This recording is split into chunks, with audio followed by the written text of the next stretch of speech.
Srivastava. Today I am here to explain chapter 2 of Vista's book, which is for students of class 12th. The title of the chapter is The Tiger King, written by Kalki Krishnamurti.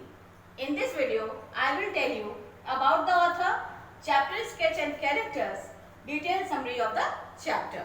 Now let's start with about the author, who is Kalki Krishnamurti. Ramaswamy Iyer Krishnamurti, born on 1899 and died on 1954, better known by his pen name Kalki, was a Tamil writer, journalist, poet, critic and Indian independence activist. His writings include over 120 short stories, 5 novels, 5 historical romances, editorial and political writings and hundreds of film and music reviews. Now moving to the next point, which is chapter sketch and characters. The Tiger King is a satire on the conceit of those in power. The story is a good mix of the supernatural humor and irony. The Tiger King has been magical from his birth. His arrogance takes him on a path of destruction of the tiger population. He is too power drunk to notice the havoc he has created. His subordinates are scared of him and fail to guide him. Tiger king उन लोगों की कहानी है जो power में आकर मतलब बहुत अपना घमंड दिखाते हैं और घमंडी होते हैं और अपनी पावर का गलत इस्तेमाल करते हैं. टाइगर किंग बचपन से ही मैजिकल रहा है, लेकिन वो अपनी घमंड में अपनी पावर के नशे में आकर टाइगर पॉपुलेशन को खत्म करने चलता है और उसको ये पता ही नहीं कि उसने कितना बड़ा डिस्ट्रक्शन क्रिएट किया है और क्या कर डाला है. उसके सब ऑर्डिनेट्स यानी उसके मंत्रीगण, उसके दीवान, ये सब उससे इतना डरते हैं क्योंकि वो बहुत पावरफुल है और उसको गाइड करने में फेल रहते हैं.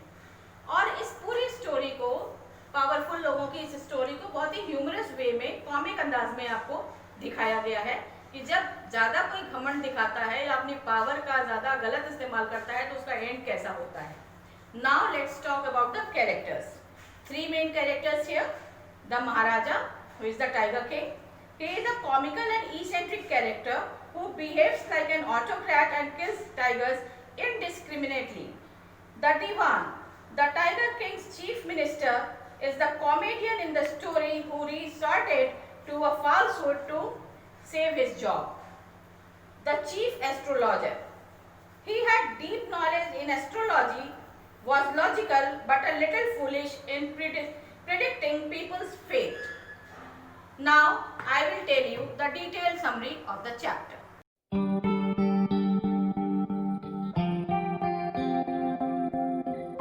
Now the summary of the chapter is: the Maharaja of Pratibandhpuram is known by many names but is often called Tiger King.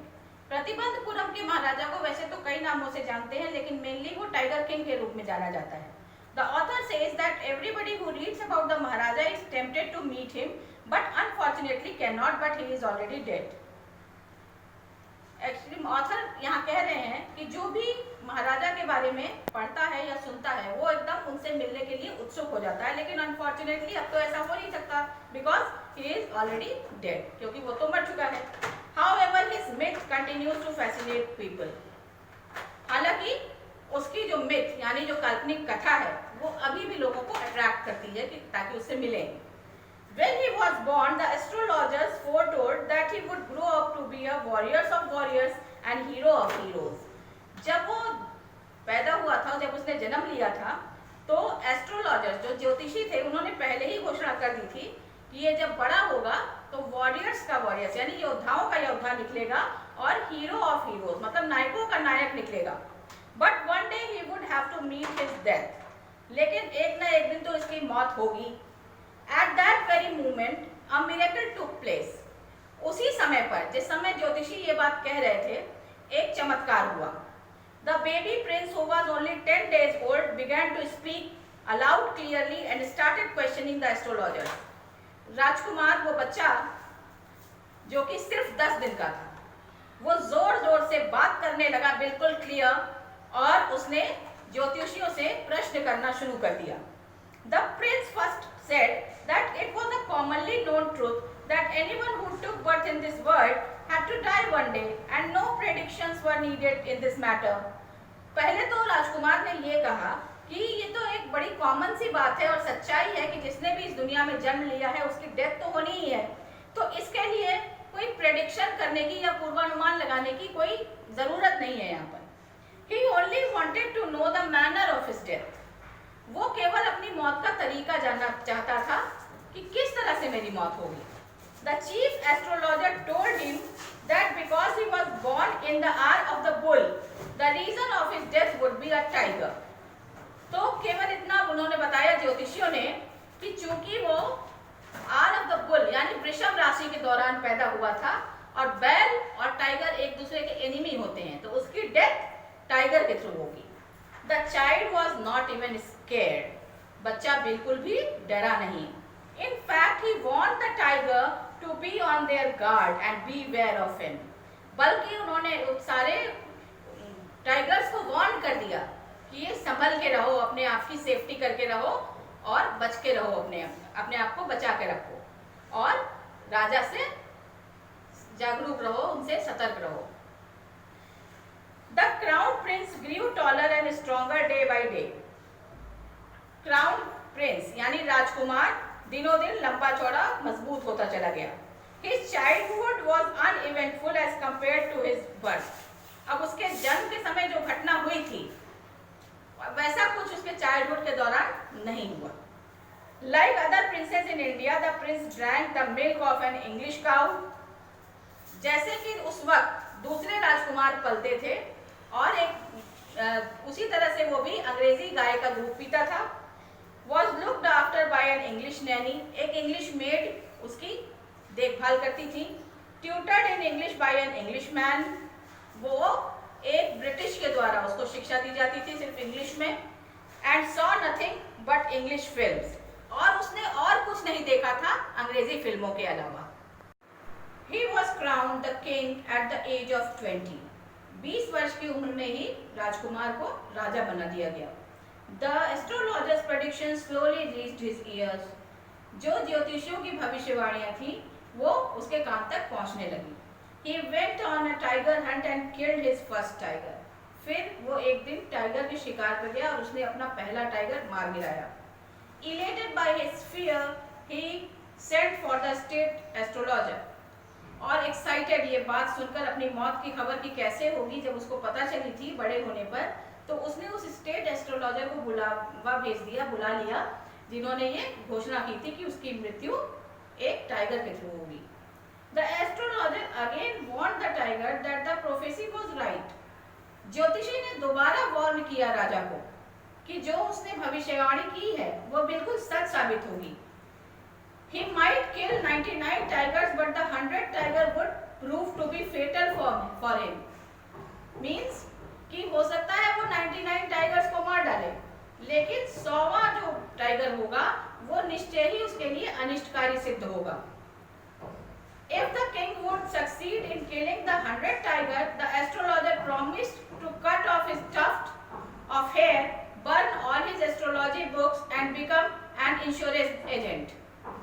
अगर वो 100वें टाइगर को भी मारने में सफल हो जाता है तो एस्ट्रोलॉजर ने ये कहा कि वो अपनी जो चोटी होती है, आपने देखा होगा ब्राह्मण्स या पंडित चोटी रखते हैं, वो अपनी उस चोटी को कटवा देगा और अपनी सारी ज्योतिषी की जो किताबें उसके पास हैं उनको जला देगा और एक इंश्योरेंस एजेंट बन जाएगा. यहाँ थोड़ा सा ह्यूमर क्रिएट किया गया है आपको हंसाने के लिए. आई सेड अर्लियर कि थोड़ा कॉमिकल वे में लिखा गया है ये story. The Maharaja bans tiger hunting in his kingdom. राजा ने अब अपने राज्य में टाइगर हंटिंग पे बैन लगा दिया, प्रतिबंध लगा दिया. A proclamation was issued that if anyone dared to fling so much as a stone at a tiger, all his wealth and property would be confiscated. Means ये एक घोषणा सार्वजनिक करवा दी गई पूरे राज्य में कि अगर किसी ने इतनी भी हिम्मत की कि किसी टाइगर के ऊपर एक स्टोन तक मार दे, पत्थर तक मार दे, तो उसके सारा जो धन और प्रॉपर्टी वगैरह सब जब्त कर ली जाएगी. The king was adamant to prove the prediction wrong and vowed to attend to all other matters only after killing 100 tigers. अब एकदम राजा को दृढ़ निश्चय हो गया कि अब मैं पहले इस प्रेडिक्शन को, इस भविष्यवाणी को रॉन्ग साबित करूंगा, उसके बाद ही राज्य का कोई दूसरा काम करूंगा। मतलब पहले मैं 100 टाइगर को मार गिराऊंगा, उसके बाद ही मैं कुछ और काम करूंगा। The Maharaja faced many dangers on his quest. The bullet missed its mark.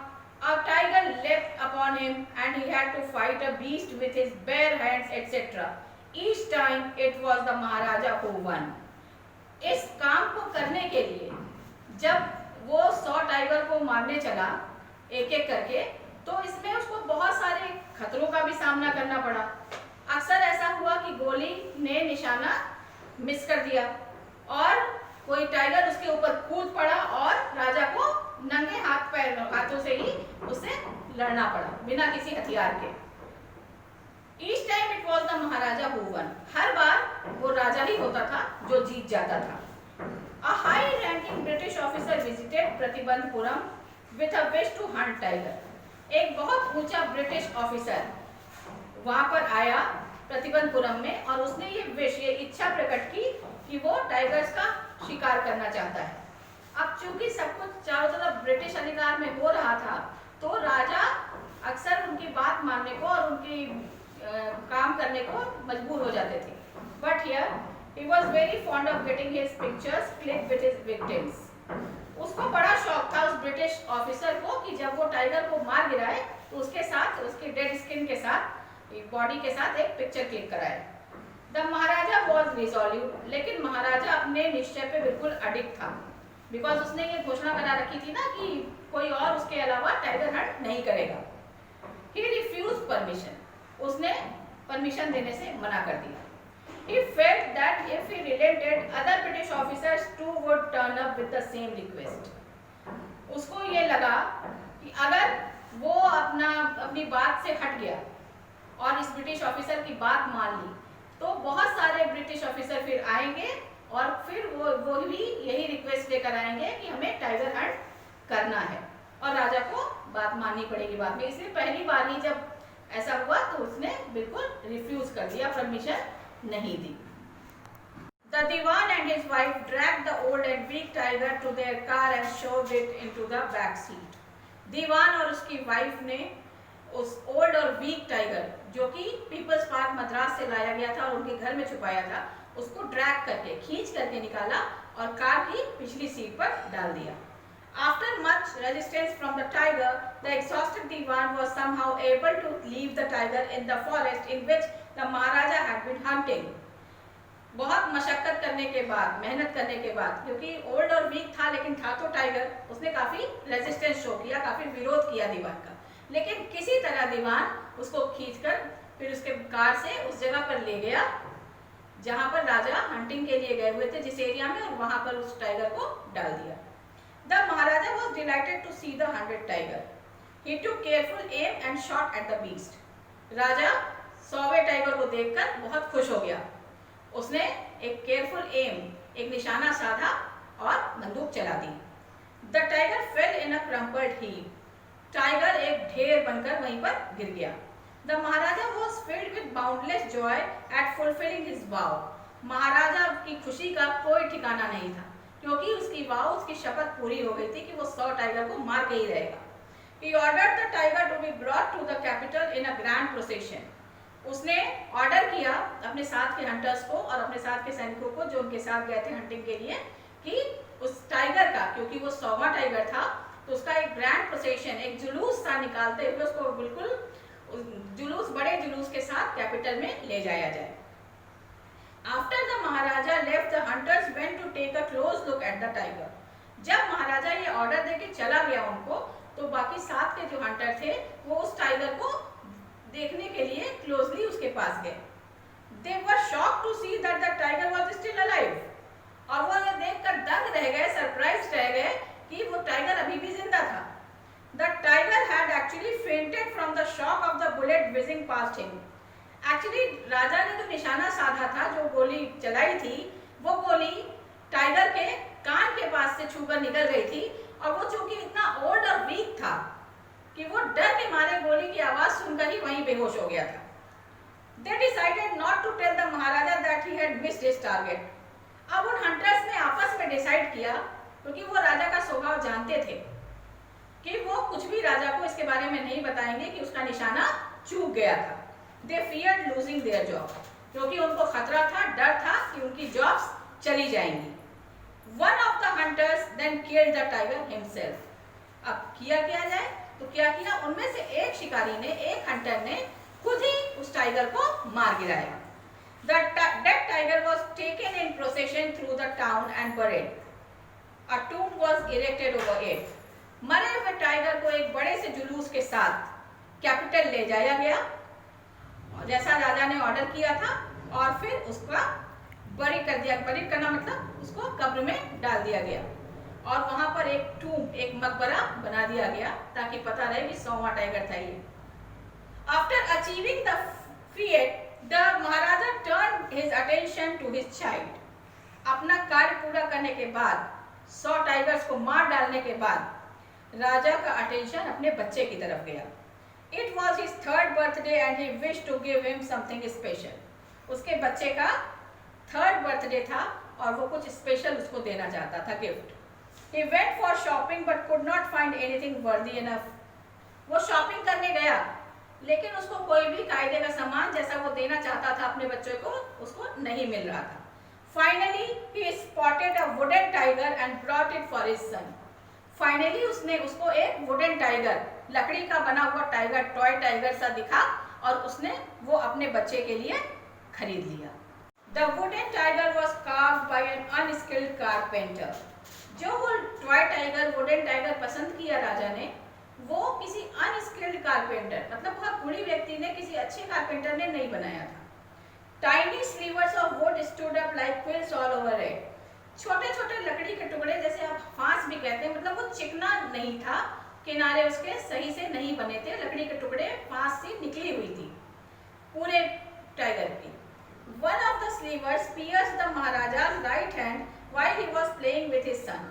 जब उस टाइगर के साथ, अपने बेटे के साथ वो खेल रहे थे महाराजा, तब क्या हुआ, जो लकड़ी के टुकड़े निकले से थे टाइगर के, वो महाराजा के राइट हैंड में जाकर धंस गए। He didn't mind it and pulled it out.